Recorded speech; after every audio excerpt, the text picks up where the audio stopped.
नमस्कार. आज आपण मटकी राईस बनवणार आहोत. तर मटकी राईस बनवण्यासाठी आपण जी मटकी आपल्याला पाहिजे राईस बनवण्यासाठी तर ती मोड आलेली पाहिजे.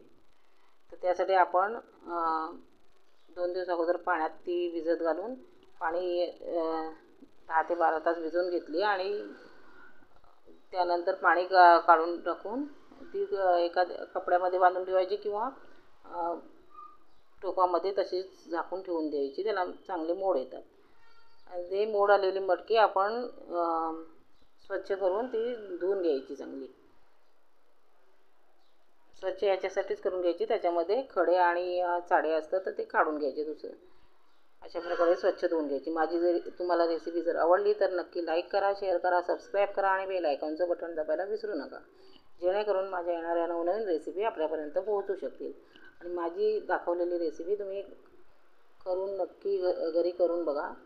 त्यानंतर मी याच्यामध्ये आता हे हिरवं वाटप आपण करून घेतो आहे. तर त्यासाठी मी लसूण घेतली आहे, आलं, 2 मिरच्या घेतल्या आहेत आणि कोथिंबीर घेतली आहे. अशा प्रकारे थोडंसं जाडसर वाटून घेतलं आहे. ही मटकी आपण स्वच्छ करून धुवून घेतली. आता याच्यासाठी खडा मसाला पाहिजे. तर खडा मसाला मी 2 लवंगा घेतल्यात, 4 काळा मिरी, एक अर्धा इंच दालचिनीचा तुकडा आणि एक तेजपत्ता घेतलेला आहे. त्यानंतर एक पेलाभर तांदळाचा आपण भात बनवणार आहोत. आता हे तांदूळ आपले बासमती नाही आहे, तर आपले नेहमीचे वापराचे तांदूळ आहेत. हे मी कोलम घेतलेलं आहे. आणि तुमची सगळी बाकी फोडणीची तयारी झाल्यानंतरच तांदूळ धुवून घ्यायचे. अगोदर तांदूळ धुवून घ्यायचे नाहीत. अगोदर तांदूळ धुवून घेतलात आणि जास्त वेळ तांदूळ धुतलेले राहिले तर त्याचा तुकडा पडण्याची शक्यता असते आणि मग राईस मऊ होईल. आता एक पेलाभर आपण तांदूळ घेतलेले आहेत, त्यासाठी मी अडीच ते पावणे 3 पेले आपल्याला यासाठी पाणी लागणार आहे. कारण आपले जे अन्य दुसरे काही त्याच्यामध्ये स्प्राउट टाकणार आहोत, आपण मटकी टाकणार आहोत किंवा दुसरं काही टाकणार आहोत, तर त्यासाठी थोडंसं पाणी जास्त लागतं. आता हे आपण कुकरमध्येच करून घेतो. तर त्यासाठी तेल घालून घेतलं आहे. तेल गरम झाल्यानंतरच आपण याच्यामध्ये राई टाकणार आहोत. माझी रेसिपी तुम्हाला आवडली तर नक्की लाईक करा, शेअर करा, सबस्क्राईब करा, बेल आयकॉनचं बटन दाबायला विसरू नका, जेणेकरून माझ्या येणाऱ्या नवनवीन रेसिपी आपल्यापर्यंत पोहोचू शकतील. तुमची साथ मला द्याल तेवढी कमीच आहे. तर कृपा करून मला सबस्क्राईब करा. तुमच्या जवळच्या लोकांना माझा व्हिडिओ पाठवा. त्यांना आवडला तर नक्की त्यांना लाईक करायला सांगा, सबस्क्राईब करायला सांगा. अशा प्रकारे राई तडतडल्यानंतरच आपण याच्यामध्ये बाकीचं जे काही आहे ते घालून घ्यायचं. आता हे मी खडा मसाला टाकला आहे, काळा मिरी, लवंग, दालचिनी आणि तेजपत्ता, बाकी दुसरं काही नाही आहे त्याच्यामध्ये टाकलं. त्यानंतर आपण जिरं घालून घेतलं. जिरं आधी का नाही घातलं तर जिरं लवकर करपतं, त्यासाठी जिरं आधी टाकलेलं नाही. आता हा हिरवा मसाला आपण केलेला होता, लसूण, आलं, मिरची आणि कोथिंबीर अशी वाटप करून घेतलेली होती. त्यानंतर याच्यामध्ये आपण कांदा म्हणजे 2 कांदे मी चिरून घेतले होते ते घालून घेतले त्याच्यामध्ये.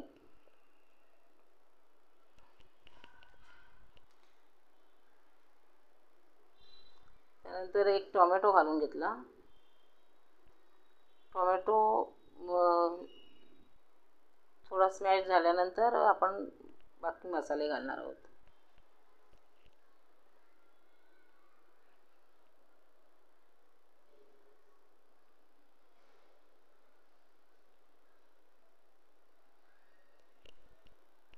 अशा प्रकारे टोमॅटो आपण स्मॅश करून घेऊया त्याच्यामध्ये.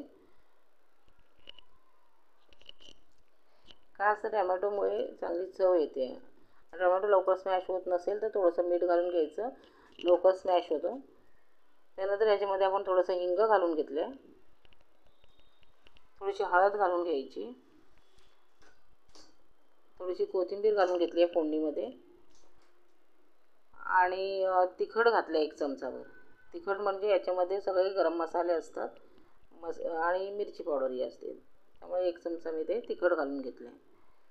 त्यानंतर आपण हे मसाला चांगलं परतून घेण्यासाठी मी थोडंसं पाणी घालून ते चांगलं परतून घ्यायचं. त्यामुळे चव चांगली लागते, चवीलाही खूप छान होतं ते.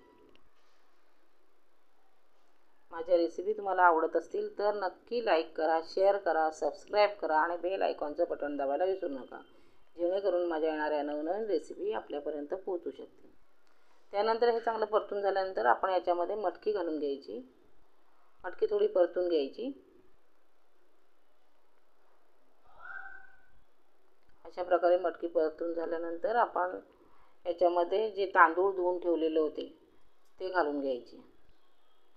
तांदूळ जास्त परतायचे नाहीत, थोडंसं परतून घ्यायचे तांदूळ, कारण मी आधीच सांगितलं जास्त वेळ तांदळाला धुतलेला झाला तर ते तुटण्याची शक्यता असते. त्यानंतर याच्यामध्ये आपण जो गरम करून पाणी ठेवलेलं आहे तो घालून घ्यायचा. मीठ घालून घ्यायचं चवीनुसार. आपण गरम पाणी करून ठेवलेलं होतं. गरम पाणी याच्यासाठीच करायचं की त्याचं तापमान हे सारखं राहतं, कारण तांदूळ वगैरे आपण त्याच्यामध्ये टाकलेलं तर त्याचं तापमान जे असतं तेच गरम पाणी टाकल्यानंतर जसंच्या तसं राहतं. आणि तुम्ही जर थंड पाणी टाकला तर त्याच्यामध्ये तो पुन्हा गरम होईपर्यंत तांदूळ कदाचित तो मऊ होऊन जातो त्याच्यामध्ये. त्यासाठी गरम पाणी वापरायचं आणि रंगही चांगला राहतो गरम पाणी वापरल्यामुळे. नंतर कुकरचं झाकण लावून आपण 2 शिट्या घ्यायच्या, जास्त नाही, फक्त 2 शिट्या घ्यायच्या. आणि अशा प्रकारे आपला मटकी राईस तयार. हे खायलाही खूप छान लागतं. एकदा नक्की करून बघा. करून बघितल्यानंतर मला कमेंट करून नक्की सांगा. आणि अशाच प्रकारच्या छान छान रेसिपी बघण्यासाठी @meena19730 किंवा @meena vlogला संपर्क करा आणि याच्यावरच्या रेसिपी तुम्ही नक्की बघा आणि कमेंट करायला विसरू नका, लाईक करायला विसरू नका. आपल्या जवळच्या सहकाऱ्यांना सांगा आणि आपल्या नातेवाईकांना सांगा की मला सहकार्य करा आणि माझं चॅनल सबस्क्राईब करा. मी नक्की तुम्हाला काहीतरी नवीन देण्याचा प्रयत्न करेन. थँक्यू.